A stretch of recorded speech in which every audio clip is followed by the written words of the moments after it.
ô vậy on hoài anh tôi tay quang bữa miệt xuống miền mùa giờ nay nóm video với anh hổ thảo mắt thái sâu bỏ cho mình chỉ tay với tu hụต่อtrên vừa sao trên vừa tổ nó kinh sâu giờ nay mắt thái sâu ở mắt thái sâu tay phải trang mình thảo tay nhất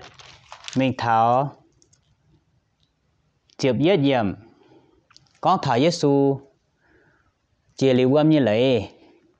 chủ siêu khâu chủ quang miễn như hung sấy nên liu em dồn hoài nên việc chia tu nóm chàng liu em vừa anh ta sẽ chỉ yêu hộ thảo chiếm nhị với diệm Giêsu chia tu này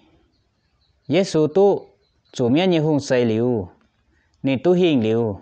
dồn hoài nên đố mình chia con cho công chun tổ giàu miền to miền ta xiên nín to miền ta xiên thiên hùng to miền ta duyên ta xiên thiên hùng lấy bút tay mảng cá mắt thái sâu tay phơi trang yếm nhiệt xin phơi pé lệnh pi bút pin ai bút sai chỉ tổ mắt thái tay phơi trang chiếm nhị yếm nhiệt xin phơi pé lệnh pi bút pin bút tay chọn trên như hồ coffee hay ở chiều trên này computer mình bảo chiều trên này biang giờ chấm bên nhung em mới bữa khoai mới kinh sâu tay sao chứ giờ tổ nhé giờ nom tòng mình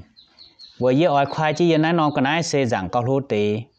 giờ tổ nó cao hệ tu tổ tê em bảo giờ chiều bữa mảng nó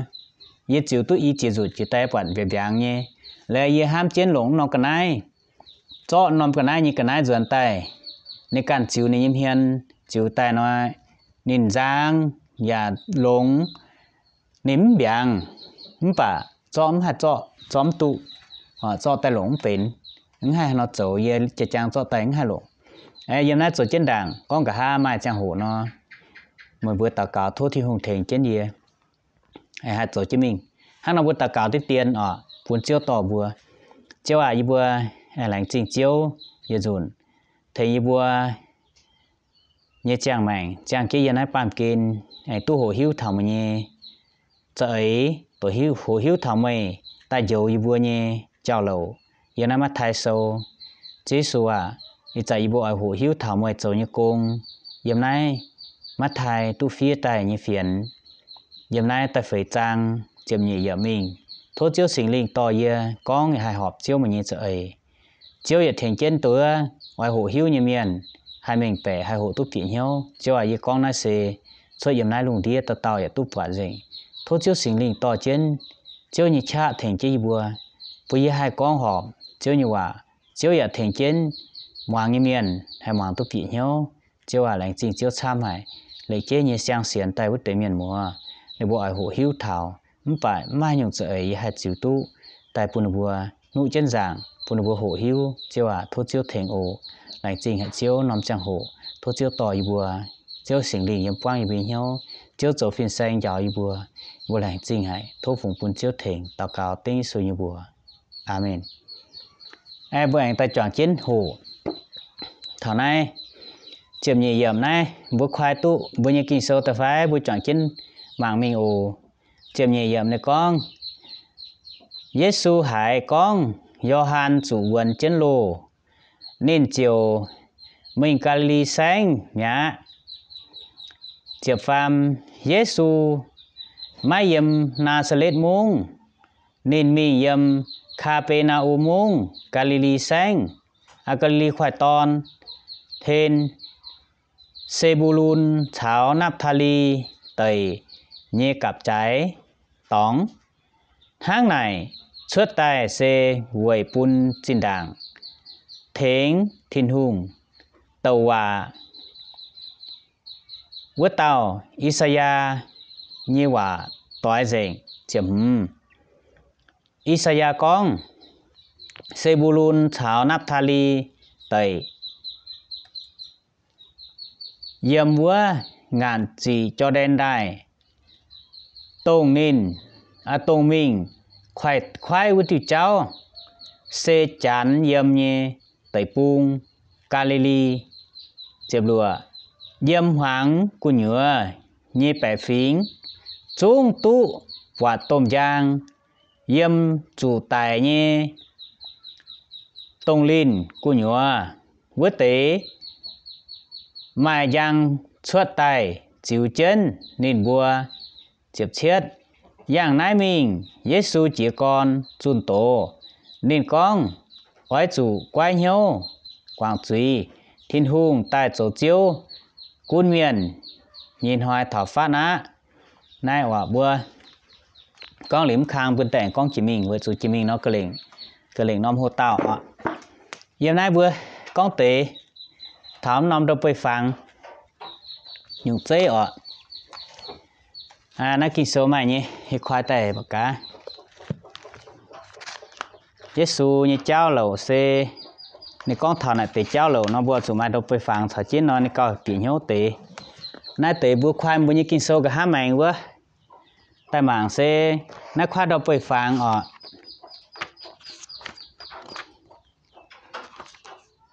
tế xe yếm lô ngàn và như cái con như tòn chỉ con tế này yếm lô ngàn và con như tòn này xe yếm trồng tòn này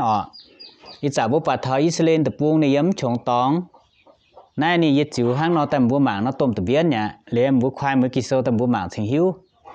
giờ nó chịu ta tập biến nhỉ này anh chia này yết tao bố mạng phát tế bố mạng nó đập về phẳng này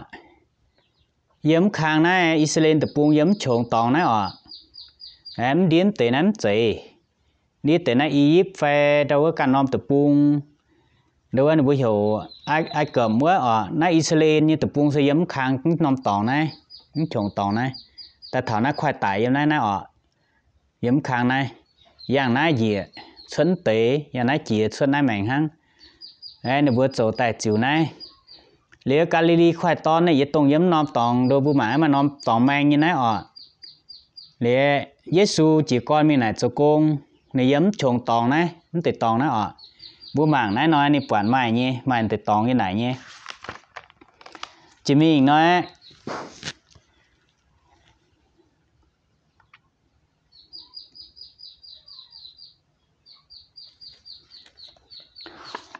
chỉ mình nói anh khoai nói nên anh khoai nói này bền đâu trên Israel tập buông như tòn hắn nó giờ khoai hắn này yếm qua đọc về phẳng yếm ta pha mất pin rồi như ta pha mất pin yếm nó mảng này bố quản này nó khoai tòn nó Galilee khoai yếm này nè bố quản tháo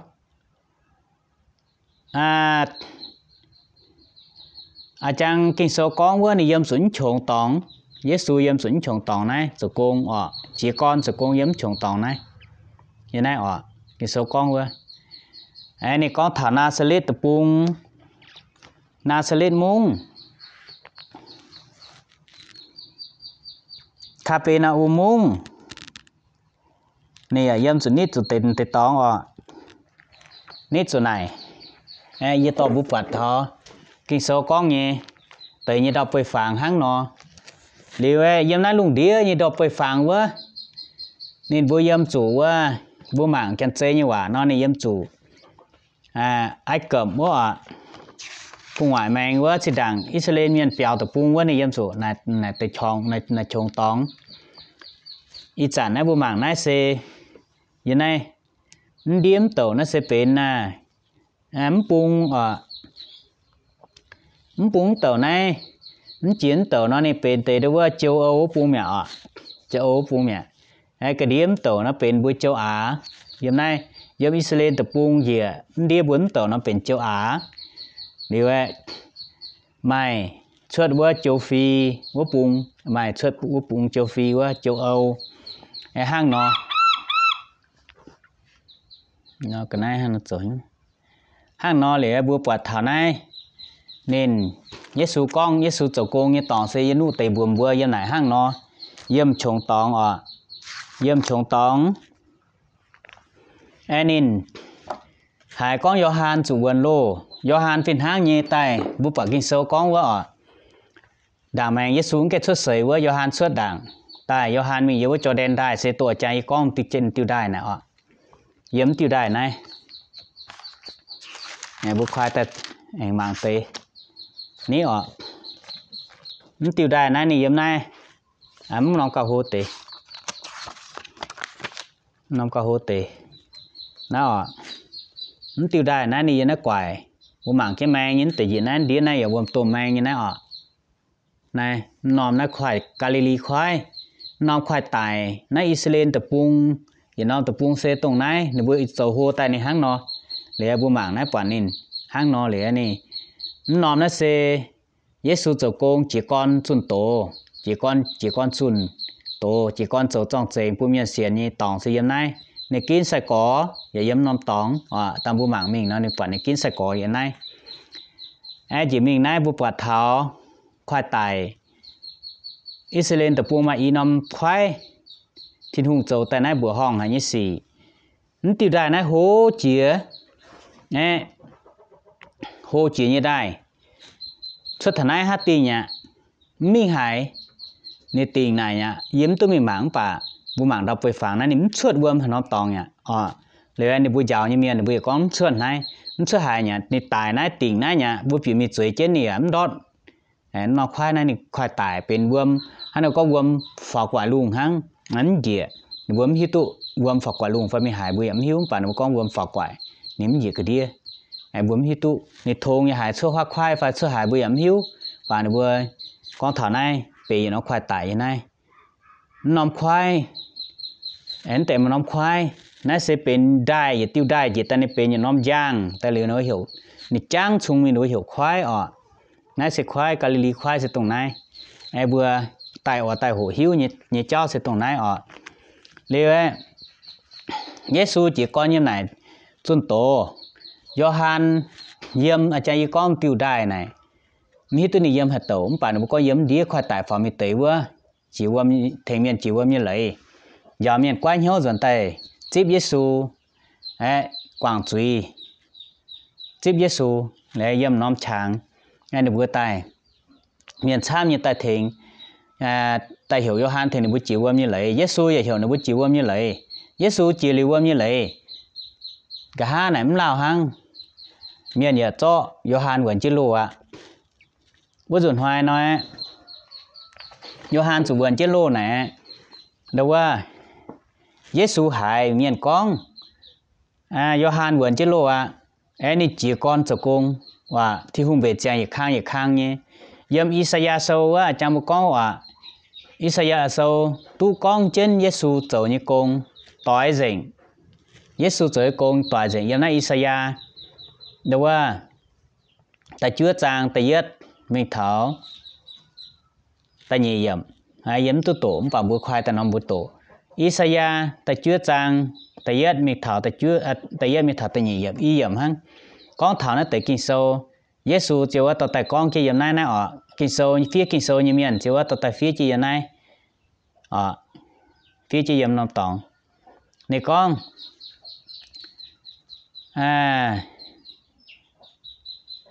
Isaiah con Sebulun chào Naphtali tới bung tới yếm múa ngàn chỉ cho đen đài tô mình khoai với tiểu cháu thì đảng lô kinh sâu có hàng nó Isaiah có hàng nó chán yếm nhẹ tới bung Galilee Isaiah tôi có hàng nó yếm hoàng của nhựa nhẹ bẻ phím trung chủ tu quạt tôm giang yếm chủ tài nhẹ tông linh của nhựa với tế mai giang xuất tài chịu trên hình bùa sẽ Giêsu tỏ giang mình bùa bùa chịu nó bùa xiên xuất tài xiên Giêsu xiên thiên hùng tu dấu yang nai mình Giêsu chỉ con chun tổ nên con oi chủ quay nhô quảng truy thiên hùng tại chỗ chiếu quân miền nhìn hoài thảo phan yếm Giêsu con như chẳng hộ Giêsu con Giêsu chỉ con đối với Gioan này bố cho quần trên lô Giêsu chỉ con chỗ công yếm Galilee khoai chạy con nó khoai toàn vừa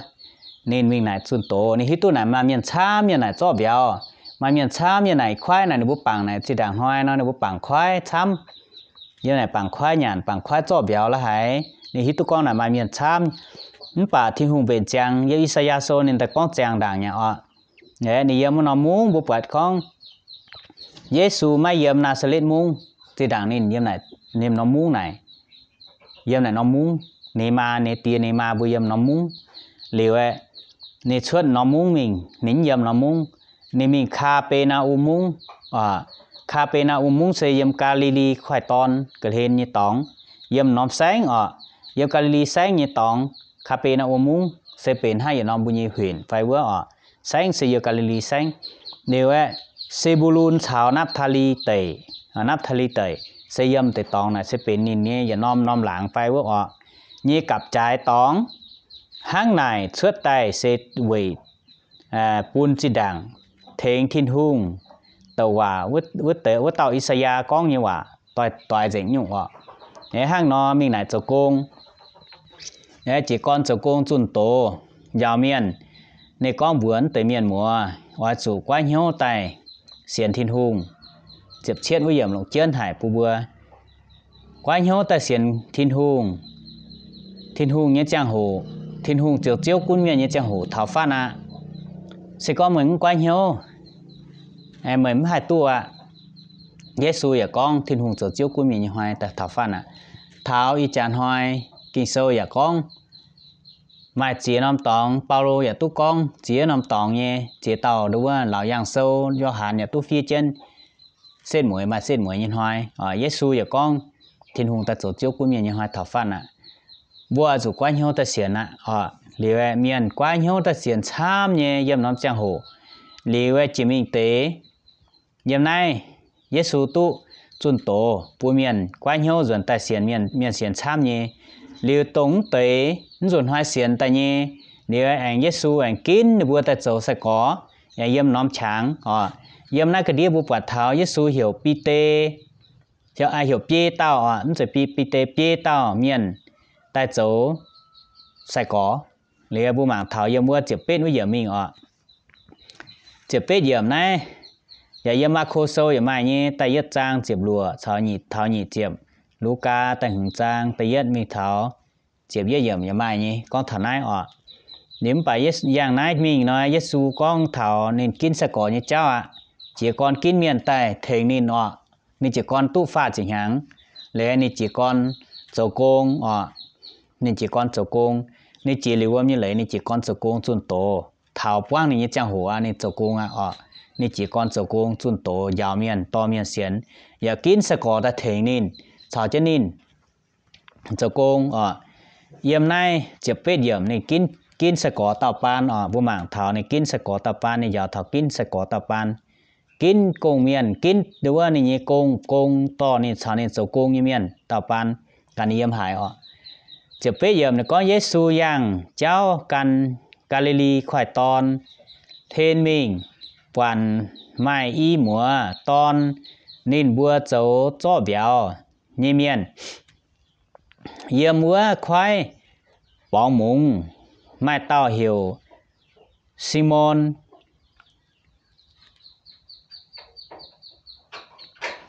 มาต่อhiểu sinh môn ánh mai nom búa hiểu pi tê xe Giêsu thỉnh suốt tại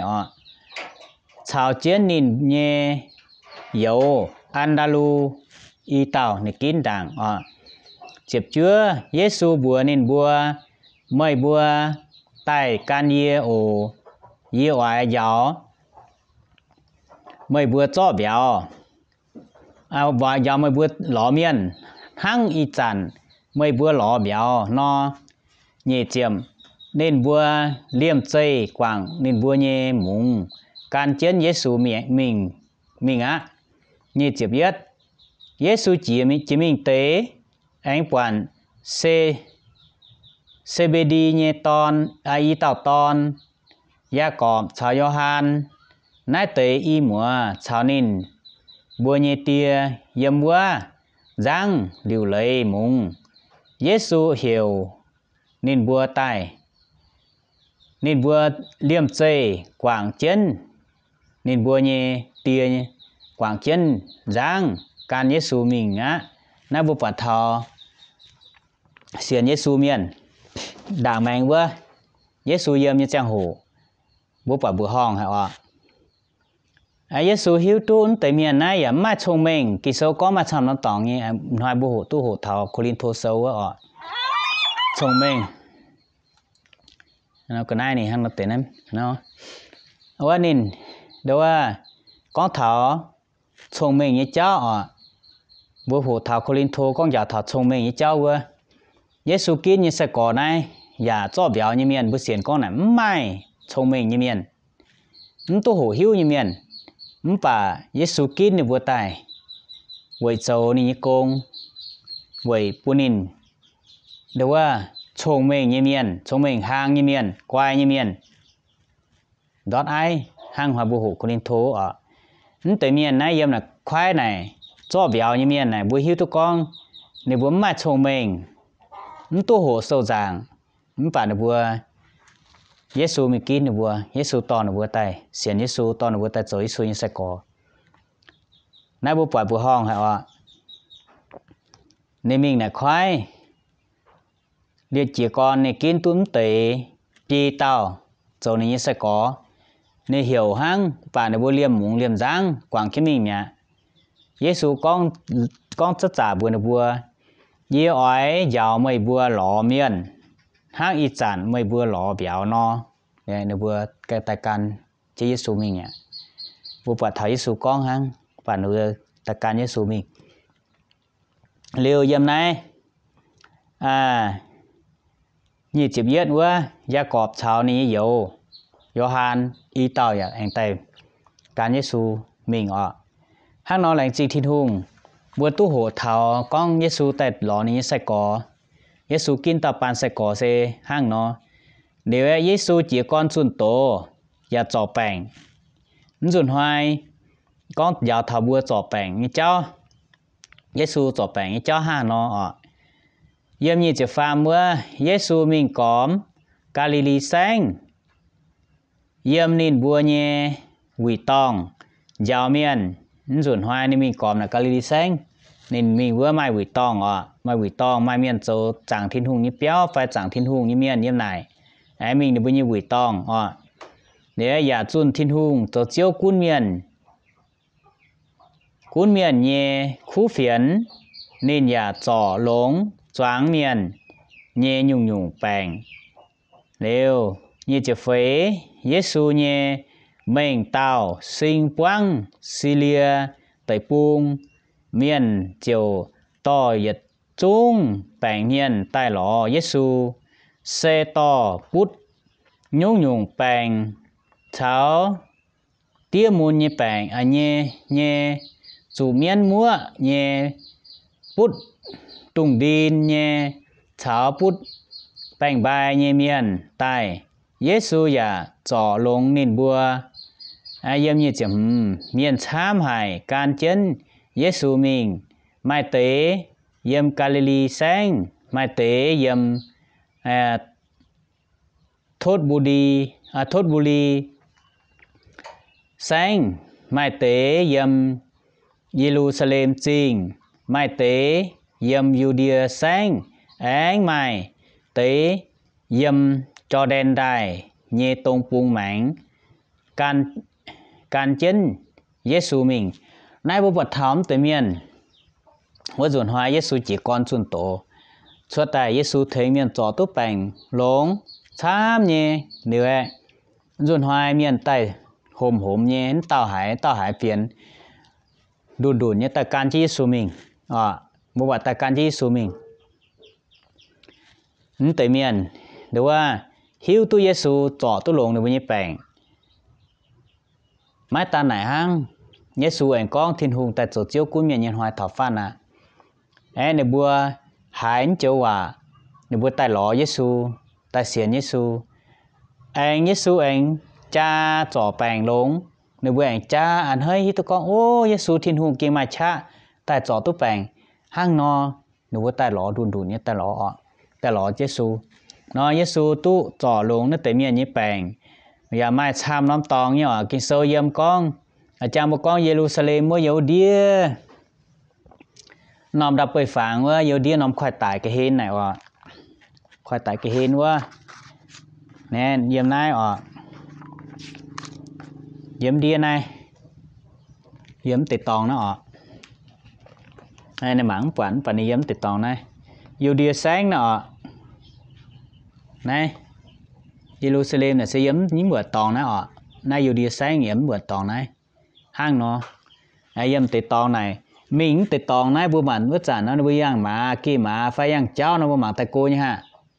cô cao ấm bản bữa mình lõ Giêsu như này lõ Giêsu tại xiển Giêsu lành chính thiên hùng ở hai bữa hổ tháo Giêsu chỉ con chỗ như công Giêsu chỉ con xuân tổ chỗ công chỉ mình tới bữa anh hổ tháo tại hùng trang Giêsu chỉ con xuân tổ Giêsu anh yêu bữa bông xuân tổ giàu bữa hàng nó lành chính thiên hùng thốt thiên hùng sẽ phú bún bữa yếm trang kinh sâu bữa hổ như bữa nay tự nhiên trang bữa anh bỏ trên hổ mình thốt thiên hùng sẽ phú bữa